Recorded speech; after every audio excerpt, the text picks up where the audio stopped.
Bum bum bum bum bum bum bum bum bum bum bum bum bum bum bum bum. What up, internet? It's Dominic Tringali again with my issue 14 of Star Wars Build the Millennium Falcon model kit. This is issue number 14, $10.99 cover price. Brings the grand total to €146.37. So let's go dive right into the issue and see what we find. So we find this first article, Starship Fact File, Customizing Smuggling Vessel, Upgrades and Modifications, talks all about the amazing variants of upgrades that Han Solo and its other previous owners of the Falcon have put into it over the years, making it such a fine ship.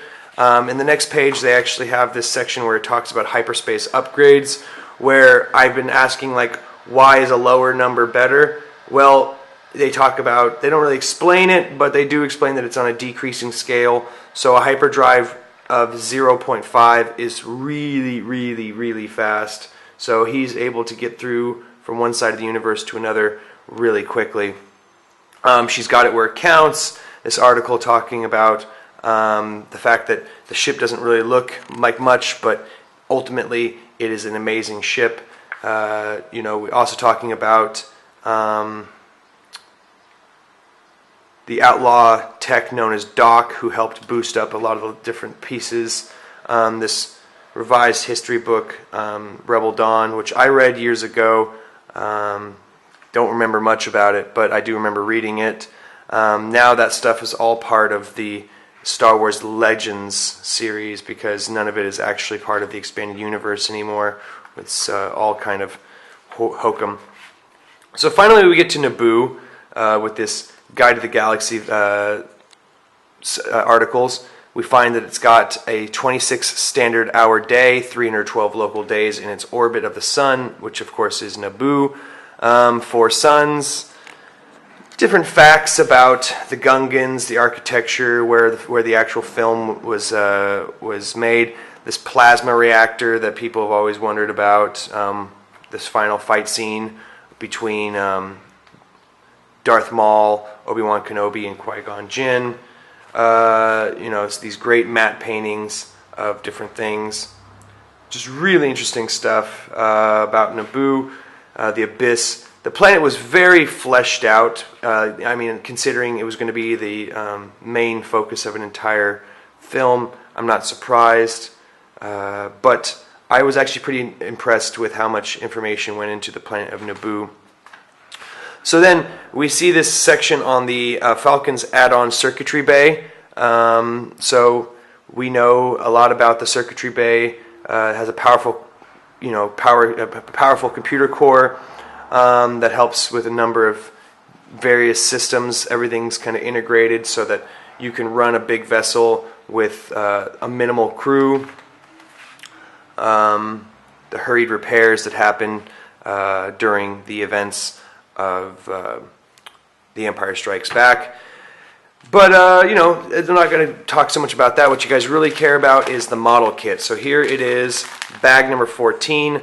Let's tear it open and see what we get inside. Okay, so let's explore the pieces, biggest to smallest like always. We have this piece right here, which is the last wall for our main hold piece. Then we have, speaking of hold, we have a piece of the hull for, I assume, the lower half again. We're going to add that with our pile of other pieces that we're saving for another issue. Then we have this framing piece, same thing there. We're going to save that for another day.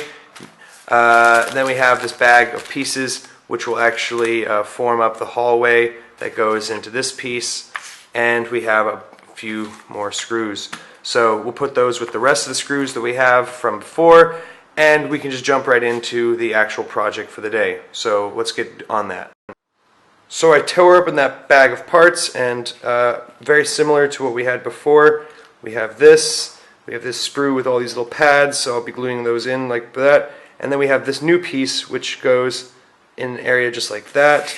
So go ahead and do a test fitting, and that looks real good. So the next step is just to add a little glue to that, and I'll show you what that looks like when I'm all said and done.